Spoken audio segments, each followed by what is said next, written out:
Hello friends, welcome back. Python complete करने की series में लेटेस्ट हम समझ रहे हैं कि फंक्शंस कैसे इस्तेमाल होते हैं। फंक्शन की कई सारी क्लासेस हम दे चुके हैं ऑलरेडी, और आज हम फंक्शन की प्रैक्टिस में एक और फंक्शन देखते हैं जिसमें हम सीखेंगे स्वैपिंग कैसे करते हैं।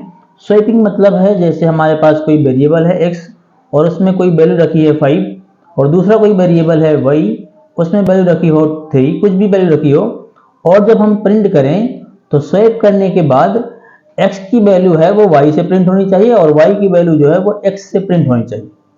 इसे कहेंगे स्वैपिंग। तो हम इसे प्रिंट करने वाले हैं फंक्शन का इस्तेमाल करके, यानी समझना है कि फंक्शन का इस्तेमाल करके हम वैल्यू को कैसे स्वैप करेंगे। तो देखिए, अभी के लिए हम क्या करते हैं, सब हटा देते हैं और एक फंक्शन डिफाइन करते हैं डेफ, और स्वैप नाम का ही एक फंक्शन ले लेते हैं। अब पैरेंथेसिस के अंदर हम दो वैल्यू पास करते हैं, यानी दो आर्गुमेंट पास करेंगे, और यहाँ पर हम इंडेंटेशन देंगे। अब यहाँ पर हम x और y पास किए हैं दो। अब x और y में क्या करना है, हमें स्वैप करना है आपस में। तो बहुत सिंपल तरीका है, ऐसा पाइथन में अलाउड है।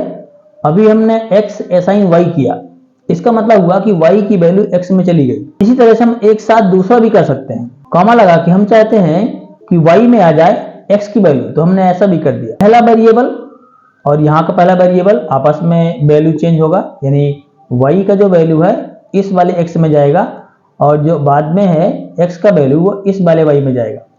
अब हम प्रिंट कर लेते हैं, हम यहाँ पर लिखते हैं प्रिंट, मैसेज देते हैं यूजर के लिए वैल्यू आफ्टर स्वैपिंग, और कॉमा लगा करके हमें x और y का ही वैल्यू देना है। तो हम यहाँ पर x, y करते हैं। देखिए, अभी आप समझ रहे हैं कि हम जब फंक्शन कॉल करेंगे तो x और वैल्यू का वैल्यू पास करना होगा।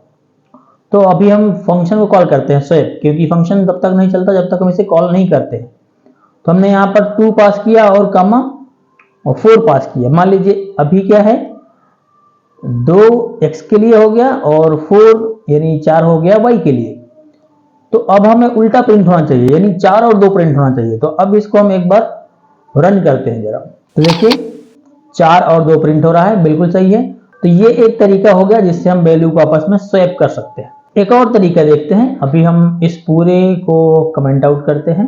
तो दूसरा तरीका है, देखिए एक बार यहाँ पर हम प्रिंट कर देते हैं वैल्यू, ओरिजिनल वैल्यू क्या है x और y की। तो अभी x और y की वैल्यू प्रिंट हो जाएगी जो ओरिजिनल होगी, और हम मैसेज यहाँ पर दे देते हैं वैल्यू बिफोर स्वैपिंग। तो स्वैपिंग से पहले वैल्यू क्या थी वो हमें समझ में आ जाएगा, और बाद में चेंज होकर क्या वैल्यू मिलती है वो भी समझ में आ जाएगा। दूसरा तरीका यह है कि अगर हम x में असाइन करें x प्लस वाई और y में असाइन करें x माइनस वाई और x में असाइन करें x माइनस वाई, इस तरह से भी हम वैल्यू को आपस में स्वैप कर सकते हैं। एक बार इसे रन करते हैं फिर समझते हैं। ये ऐसा तरीका है जिसमें हम बिना किसी तीसरे वेरिएबल का इस्तेमाल करके वैल्यू को आपस में स्वैप कर रहे हैं। तो क्वेश्चन कई बार आपको इस तरह मिलता है कि swap values without using any third variable. अभी हम इसको एक बार रन करते हैं। अब देखिए वैल्यू बिफोर स्वैपिंग 2 4 है और वैल्यू आफ्टर स्वैपिंग है 4 2। बड़ी आसानी से चेंज हो रहा है, वैल्यू आपस में स्वैप हो रहा है। तो देखिए यहाँ पर हमने पास किया है 2 और 4, तो यहाँ पर x और y का वैल्यू हो गया 2 और 4। देखिए इसको थोड़ा सा समझते हैं। ये x है, मान लीजिए हमने यहाँ पर किया x assign x plus y, अब y में हमने असाइन किया x माइनस वाई, और x में हमने असाइन किया x plus y, x minus y. अब हमने पास क्या किया वो देखते हैं, 2 4। तो 2 हो गया x, 4 हो गया y, दोनों का ऐड हुआ तो 6 हो गया। x की वैल्यू हो गई 6, y की वैल्यू हो गई 4, 6 में से 4 गया तो 2 हो गया। देखिए y में पहले 4 था, अब 2 हो गया, मतलब एक वैल्यू स्वैप हो गई। अब y की वैल्यू क्या है यहाँ पर 2, ये लास्ट वाली वैल्यू जो होगी वो लिया जाएगा। तो यहाँ पर y की वैल्यू हो गई 2 और x की वैल्यू है यहाँ पर 6, ये हो गया 6।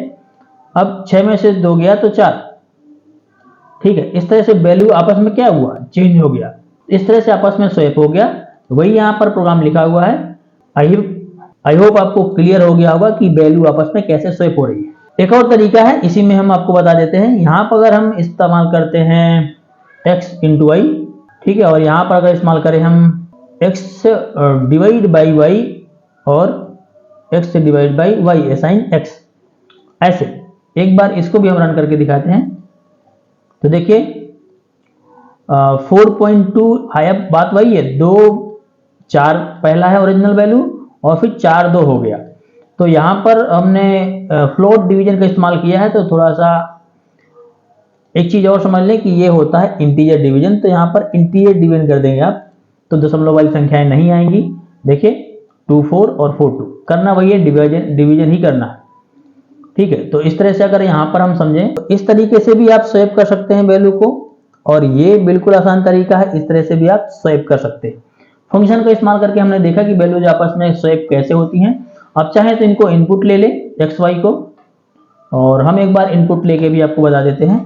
यहाँ पर हमने किया, मान लीजिए कोई वैल्यू ले लेते हैं ए, और यहाँ पर इनपुट लेते हैं इंट, इनपुट मैसेज देते हैं इंटर योर फर्स्ट नंबर, दोबारा से इनपुट लेते हैं एक और यहाँ पर हम कर देते हैं बी, और यहाँ कर देते हैं सेकंड नंबर। ठीक है, बस अब यहाँ पर 2 की जगह हमें पास कर देना है पहला वेरिएबल यानी ए, और 4 की जगह यानी अगली वैल्यू की जगह बी पास कर देते हैं। रन करते हैं, पूछ रहा है एंटर योर फर्स्ट नंबर, हमने इनपुट किया 2 और 4 या 2 और 3 किया। ठीक, तो देखिए ओरिजिनल नंबर जो है वैल्यू बिफोर स्वैपिंग 2 3 आ रहा है, और वैल्यू आफ्टर स्वैपिंग 3 2 हो गया। इस तरह से बड़ी आसानी से आप वैल्यूज को आपस में स्वैप कर सकते हैं। आई होप आपको फंक्शन अब क्लियर हो गया होगा, और स्वैपिंग कैसे करनी है वैल्यूज की ये भी आपको क्लियर हो गया होगा। आप कंप्लीट सीरीज सीखने के लिए शुरू से पूरे कोर्स को फॉलो करें। हमने बहुत सारी इंपॉर्टेंट चीजें वीडियोज के बीच बीच में बताई हैं जो आपके लिए बहुत महत्वपूर्ण है अगर आप प्रोग्रामिंग अच्छे से सीखना चाहते हैं। तो आज के लिए इतना ही, हम लोग मिलते हैं नेक्स्ट वीडियो में। तब तक के लिए thank you, keep watching, keep learning.